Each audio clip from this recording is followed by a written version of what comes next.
Welcome to study 24 Udaipur.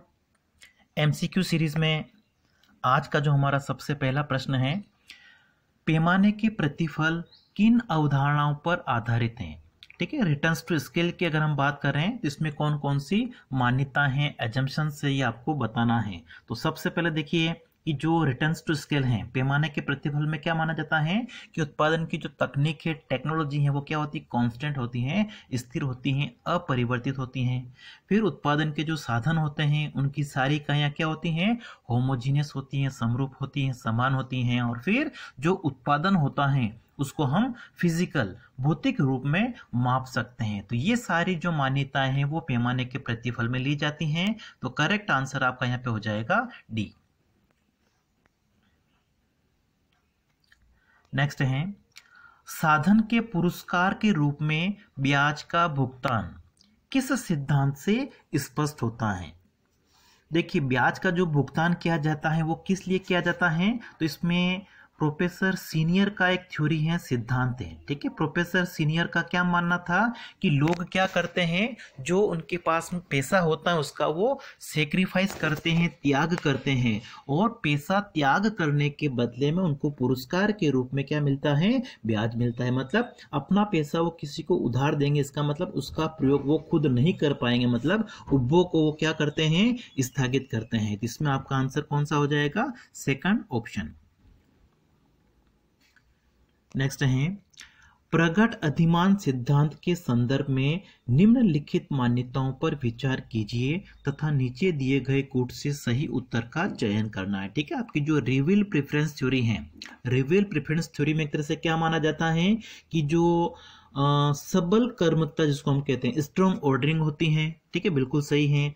फिर इसमें consistency, संगतता की मान्यता ली जाती है, और सकर्मकता की मान्यता ली जाती है। मतलब सकर्मकता मतलब आपका क्या हो गया कि यदि उपभोक्ता जो है किसी समय में ए को बी की तुलना में अधिमान देता है और बी को अगर वो सी की तुलना में अधिमान देता है, तो इसका मतलब क्या हो गया, ए को हमेशा वो सी की तुलना में अधिमान देगा, प्रेफरेंस देगा। ठीक है, तो ये सारी मान्यता इसमें ली जाती है। मतलब आपकी ये तीन मान्यताएं होती है। ठीक है, ये नहीं होता है। तो करेक्ट आंसर इसमें आपका कौन सा हो जाना चाहिए, ऑप्शन हो जाएगा इसमें आपका डी ऑप्शन। ठीक है, ए बी सी सही है।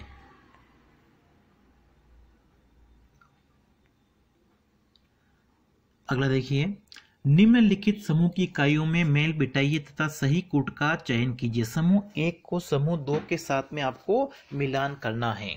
सबसे पहले विंकुचित मांग वक्र, किंग्ड डिमांड कर्व की अगर बात की जाए तो इसका संबंध किसके साथ में है, स्वीजी के साथ में है। ठीक है, विंकुचित मांग वक्र की जो अवधारणा है वो किसके द्वारा प्रतिपादित की गई है, प्रोफेसर स्वीजी। उसके बाद में पूर्ण लागत मूल्य निर्धारण, फुल कॉस्ट थ्योरी जो है वो आपकी हाल एवं हिच के साथ में संबंधित है। तो फिर आपका आ जाएगा 4। उसके बाद में अधिकतम बिक्री, मैक्सिमम सेल्स की अगर बात की थी वो किसने की थी, बोमोल ने।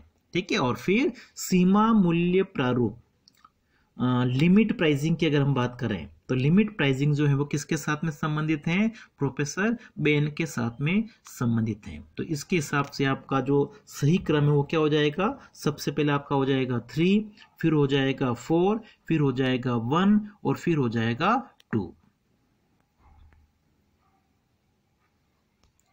ठीक है, सी ऑप्शन इसमें आपका करेक्ट होगा।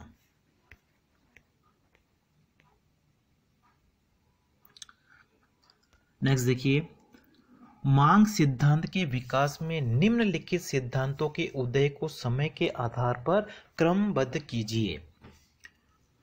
ठीक है, मांग के अलग अलग सिद्धांत हैं। तो इसमें सबसे पहले जो थ्योरी आई थी वो आपकी मार्शल की। ठीक है, जिसको हम कहते हैं कार्डिनल यूटिलिटी, मापनीय उपयोगिता। तो सबसे पहले आपका क्या आना चाहिए, 4 नंबर, मापनीय उपयोगिता आना चाहिए, कार्डिनल यूटिलिटी। उसके बाद में ऑर्डिनल यूटिलिटी जो क्रम सूचक उपयोगिता है, हिक्स के साथ में संबंधित है। तो फिर आपका आना चाहिए सेकंड नंबर पे आना चाहिए क्रम सूचक उपयोगिता। उसके बाद में आई थी सैमुअल्सन की रिवील प्रेफरेंस थ्योरी, प्रकट अधिमान सिद्धांत जिसको हम कहते हैं। तो फिर आपका तीसरे नंबर पे आएगा। और सबसे जो आधुनिक सिद्धांत है, ठीक है, वो कौन सा है, न्यूमैन मॉर्गनस्टर्न का जो थ्योरी है। तो सबसे लास्ट में आपका आना चाहिए ये। ठीक है, तो इस हिसाब से आपको क्रम इनको जमाना है।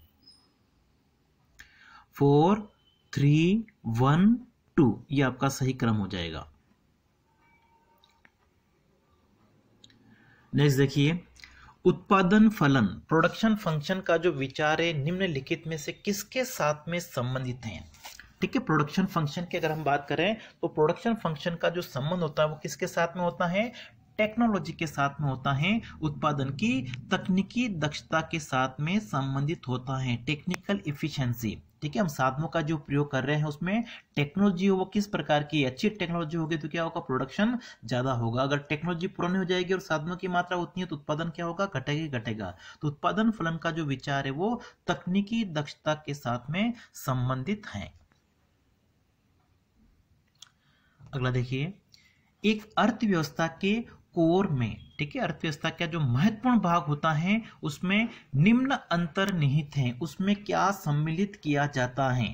ठीक है, सारे जो फिजिबल एलोकेशन जो होते हैं, ठीक है, सभी संभाव्य आवंटनों को सम्मिलित किया जाता है। डी ऑप्शन आपका यहाँ पे सही होगा।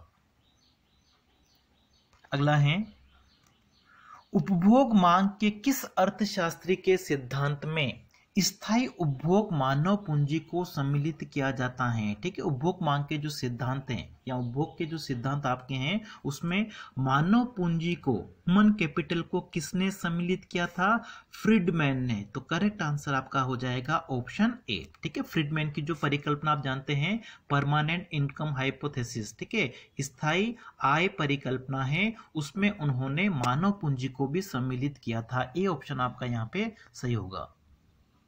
फिर देखिए, मुद्रा गुणांक द्वारा किसका निर्धारण होता है।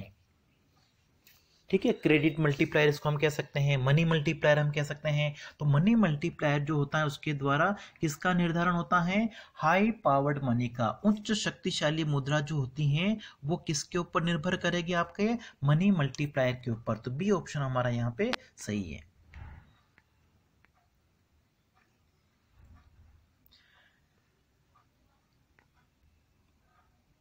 फिर नेक्स्ट देखिए, इसमें भी हमको समूह 1 को समूह 2 के साथ में सुमेलित करना है। ठीक है, अब देखिए M V equal to P T. ठीक है, M V equal to P T आपका किसके साथ में संबंधित होगा, तो फिशर का जो मुद्रा परिमाण सिद्धांत है, क्वांटिटी थ्योरी ऑफ मनी जो है फिशर की, उसमें उन्होंने बताया था कि संतुलन की स्थिति में क्या होगा, M V equal to P T होगा। तो ये आपका फिशर आएगा सबसे पहले। फिर उसके बाद देखिए एम इक्वल टू के पी वाई। ठीक है, ये आपका मार्शल का समीकरण है, m इक्वल टू पी के पी वाई।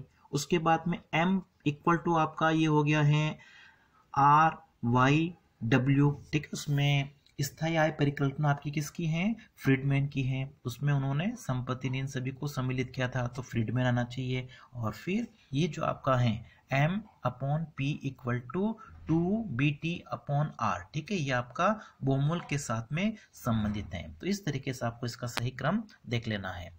ठीक है, सबसे पहले आपका क्या आना चाहिए, 3 आना चाहिए। उसके बाद में आना चाहिए 1 3 1 2 4।